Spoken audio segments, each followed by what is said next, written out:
Depuis que les Wyatt Six ont fait leur début à Raw ce lundi, je ne me pose qu'une seule question, comment les booker convenablement? Et bonjour à toutes et à tous, on se retrouve aujourd'hui pour une nouvelle vidéo. J'avais pas forcément prévu de la faire, mais avec ces débuts ce lundi, j'ai beaucoup de choses qui me viennent en tête et il me semblait nécessaire pour moi et pour vous de faire un point et d'expliquer et argumenter sur la manière dont il faudrait booker les Wyatt Six. Déjà, on doit le dire, c'est pas forcément quelque chose qui me hypait de base, j'en ai parlé à plusieurs reprises en vidéo, j'avais pas grand intérêt à revoir Oncle Howdy et son clan. Franchement, tous les teasers, tous les teasings, tous les QR codes, les vidéos qui ont été publiées un peu partout sur internet ne m'ont pas hypé. Pour moi, et j'en ai fait même quelques vidéos, le surnaturel et tout ce qui se passe dans l'univers de Bray Wyatt est mort quand Bray Wyatt est décédé. En tout cas, c'était mon premier avis. Après, je dois le dire, j'ai été agréablement surpris de l'arrivée du clan de Oncle Howdy, les Wyatt Six. Franchement, j'ai été bouche bée pendant tout ce segment. J'ai trouvé ça assez dingue en termes de production, de qualité de mise en scène, de costumes, de décors. Franchement, j'ai été bluffé, je dois le dire, et ma hype est forcément remontée. Mais du coup, pour moi, le problème reste le même. Comment tu les bookes? Comment tu fais en sorte que ce clan Wyatt Six reste crédible? Comment tu peux faire en sorte que tout ça reste cohérent dans cette nouvelle ère Triple H? Eh bien, on va essayer d'y répondre.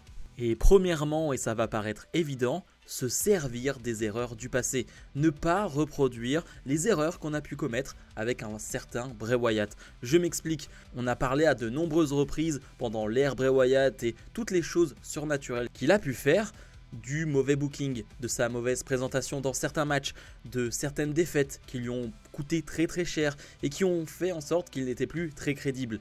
Eh bien, j'espère qu'en 2024, on va se servir de cette expérience. J'irai pas plus loin dans le côté Undertaker, Kane et tous ces personnages qui sortaient du lot, mais rien qu'avec l'expérience d'un Bray Wyatt et de tout ce qu'on a pu faire autour de Bray Wyatt, je pense qu'il y a des leçons à en tirer. Alors on sait qu'aujourd'hui ils sont bien plus accompagnés et il y a un vrai travail qui est fait. Je pense à Rob Fee qui est toujours présent, qui s'occupe toujours de tout ce qui se passe autour de Oncle Howdy et qui lors du retour de Bray Wyatt était présent. Triple H, j'imagine, a une vraie part de responsabilité dans tout ce qui va arriver autour de ce Wyatt Six.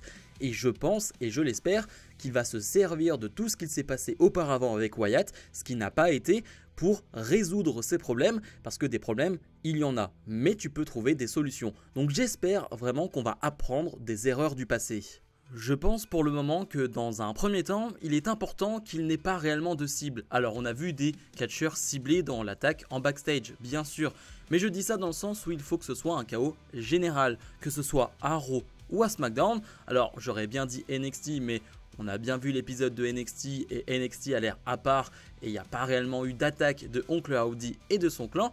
Mais pour le coup, j'aimerais avoir des attaques un peu chaotiques, un peu bordéliques de ce clan à Raw et à SmackDown. J'aimerais aussi que dans un premier temps, tout ça reste un peu flou, qu'on n'ait pas réellement totalement d'explication de leur but, de ce qu'ils veulent faire, de ce qu'ils veulent accomplir à la WWE. Plutôt une introduction des personnages, plutôt nous dire qui c'est, mais pas plus que ça. J'aimerais qu'on garde un certain mystère à ce niveau-là et qu'on reste dans le flou, qu'on reste juste avec des personnages qui attaquent, qui mettent un bordel pas possible dans le roster, mais qu'on n'en sache pas plus sur eux. J'aimerais beaucoup ça. Il y a une chose qui est hyper importante et je suis rassuré car ça a été rapporté par Fightful, c'était l'un de mes points et je viens de voir l'information.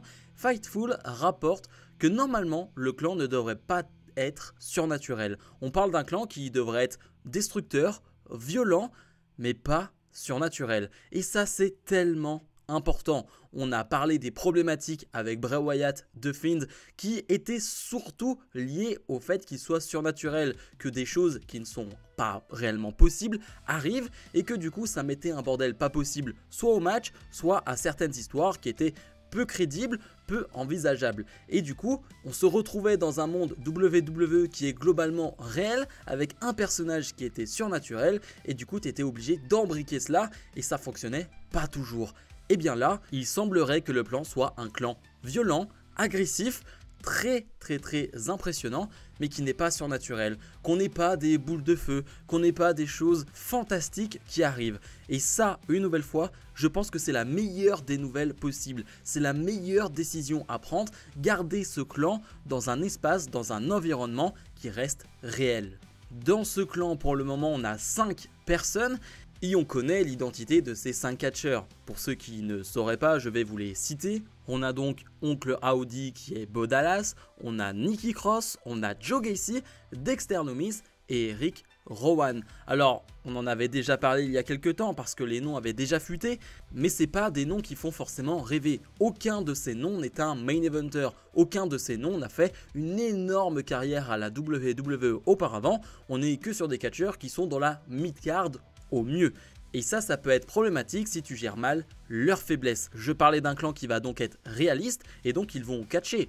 Que ce soit dans la division féminine pour Nikki Cross ou dans une division tag, je pense par exemple à une équipe Dexter Lumis, Eric Rowan ou Dexter Lumis, Joe Gacy, peu importe. Et il va falloir masquer leurs faiblesses, il va falloir masquer peut-être leur manque de charisme, leur manque de prestance avec ces masques, avec des looks, avec des entrées qui font peur, avec un style de catch qui va pouvoir changer. Je pense à un catch plus agressif, je pense à des prises plus impressionnantes, plus violentes. Je pense que ce sera hyper important pour eux dès qu'ils seront sur le ring, qu'on comprenne que c'est une menace, pas qu'ils catchent d'une manière normale. J'ai pas forcément envie de voir un Joe Gacy qui va être, je pense, le meilleur catcheur de tous, et bien faire des doubles saltos et triples saltos arrière alors que son personnage est simplement un tueur, quelqu'un qui est impressionnant, qui doit faire peur. Je ne sais pas si vous comprenez ce que je veux dire, mais je pense qu'il est important pour eux de soigner cette présentation sur le ring en restant collés à leur personnage. Ce qui est important pour le moment aussi,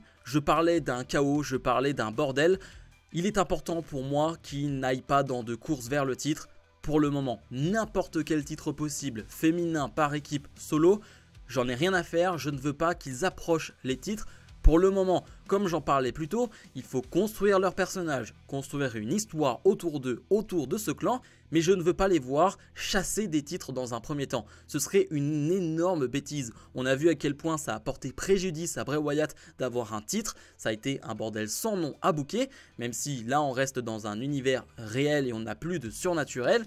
Je pense que ce serait pas une bonne idée de leur donner des titres rapidement. Il faut qu'ils restent une menace, il faut qu'ils soient une menace constante pour le roster, mais que pour le moment les titres ne soient pas un objectif, mais que pour le moment le titre ne soit pas une quête. Elle peut le devenir dans un second temps, mais pour le moment, je ne pense pas. Et le dernier point, ce clan, les personnages, leur apparition doit rester un événement. Lorsqu'ils arrivent, lorsqu'ils font leur entrée, lorsqu'ils attaquent une personne, lorsqu'ils sont liés à quelque chose, ce moment doit être un moment important du show. Ça ne doit pas être anecdotique, ça ne doit pas être mal réalisé, ça doit être à chaque fois effrayant, violent, intense. Et c'est comme ça qu'on marquera l'esprit des gens. Et c'est de cette manière-là qu'on fera en sorte que ce clan de mid-carder, il faut le dire, va rester dans les mémoires et va être un ajout intéressant pour Raw ou pour SmackDown. Je pense qu'il est très important pour eux d'être innovant. C'est un clan qui va sortir du lot, c'est un clan qui certes reste dans le réel, mais qui clairement n'est pas comme les autres. Innover, tenter des choses, tenter des segments, tenter des angles qu'on n'a jamais vus. Là, il est temps de tenter des choses, quitte à se tromper, quitte à louper des angles, quitte à ce que certains segments ne soient pas réussis, que le segment paraisse bizarre. Peu importe, mais il faut tenter des choses. Je pense que c'est justement avec ce genre de clan, avec ce genre d'initiative, que tu vas réussir à faire en sorte que le clan va fonctionner. Tentez tout ce que vous pouvez. Franchement, il y a une très large possibilité de choix. Il y a vraiment un gros potentiel. Faites-vous plaisir. Je sais qu'il y a de très bons scénaristes à la WWE. Je parlais de Rob Fee qui était aux côtés de Bray Wyatt.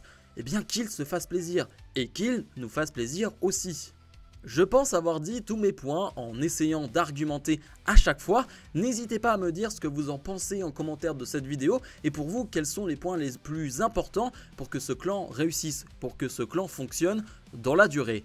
Bref, comme d'habitude, je vous invite à mettre un maximum de pouces vers le haut, à vous abonner et nous on se retrouve dans la semaine pour d'autres vidéos. Salut, salut!